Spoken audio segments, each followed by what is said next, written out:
Go nuts!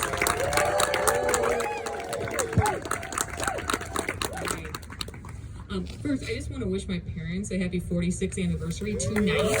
So thank you. This is how they're choosing to spend it, so I appreciate it. Thank you. Happy anniversary. So speaking of family, it was the morning of my cousin's high school graduation party in 2011, and panic was setting in. I could not get it together, and I was just pacing the floor of my kitchen. You see, for 6 years, I had taught at the same school that he was graduating from, and I kind of had enough and quit on the second day of his senior year. So 9 months later, I'm feeling ashamed and worrying about how many other of his classmates are going to be there at the party that day. Some of them were my former students. I was 33 and had zero coping skills, but I chose my trusted option to self-medicate that day. This time with my dog's Xanax prescription. Her pills were the same ones dispensed to humans, so I figured this was an effective way to relax. Audrey was my 75-pound German Shepherd mix. Our vet prescribed her 2 milligrams of Xanax for anxiety with thunderstorms and fireworks and just being left alone. I did not know that dogs and humans process medication very differently, and I weighed about double what she did, so I did some math and took 2 of her 2 milligram pills, which I realized later is 4 to 8 times the normal dose. Yeah. So I didn't tell my husband this brilliant plan. And as we're driving to my aunt's house, I start to doze off, and he realizes something's up. I tell him what I did. And he gives me an out. He says, we can just go back home. We don't have to do this. And I insisted I was fine. And I closed my eyes. I next opened my eyes as he pulled the car up in front of my aunt's house. Again, he said, we can go home. We don't have to go to this party. And I said, nope, let's do this. So at some point during the day, I was sitting at the picnic table, just staring at a bowl of salsa. And that's it. That's my only memory. Hours later, I woke up, back at home somehow, on my couch. And my parents were over, and I didn't understand why, and they were kind of freaking out. Why'd you go and pull a bonehead stunt like that? We were about to take you to the ER and have your stomach pumped. What? No, I'm okay. What happened? My mom filled me in. You took the dog's Xanax. You were out of it all day. What were you thinking? Yeah, I could not answer that.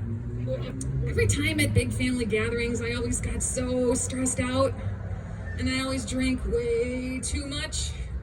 And that day I didn't want to be a hot mess in front of former students. But I don't remember anything embarrassing or questionable or stressful happening. Success, right? My husband handed me my phone.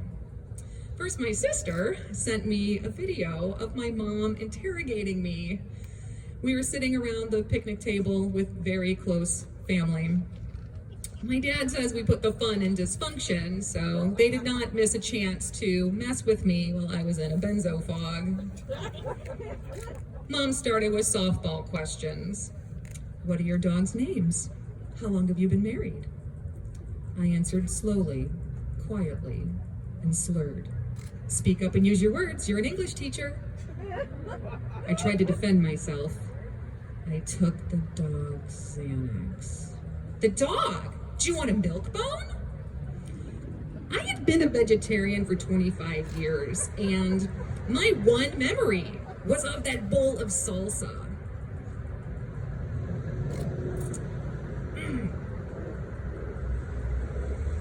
My sister later tried to convince me that I had put a dent in a plate of barbecue, but I do not believe that happened. They for sure would have taken video of that for blackmail later.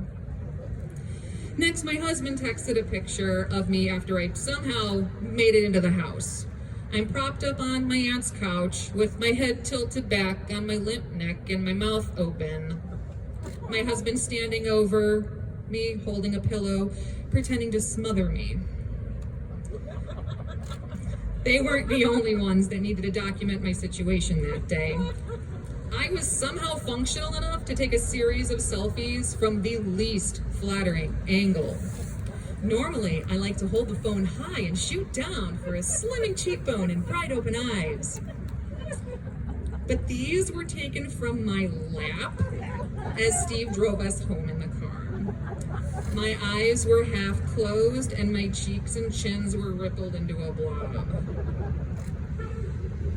Normally, I would have deleted such unflattering pictures, but I've always kept these to remind me of the terrible decision that very easily could have ended up an after-school special warning about the dangers of taking your dog's medication. But as the cloud lifted from my brain, I put the phone down and I asked my husband what really happened, because I didn't remember any of this. I said, "Did I do anything stupid? Who do I have to apologize to?" He assured me that I had been fine and I didn't interact with anyone under 30, but I had been very quiet, especially for me. Normally, I would have polished off a bottle or two of Chardonnay and been the loudest one there. But thanks to years of therapy, I've learned actual coping skills, and I realized I had a serious problem with self-medicating.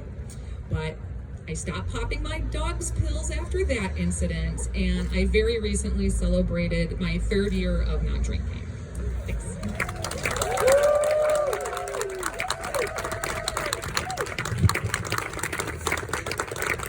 Give it up for Lauren.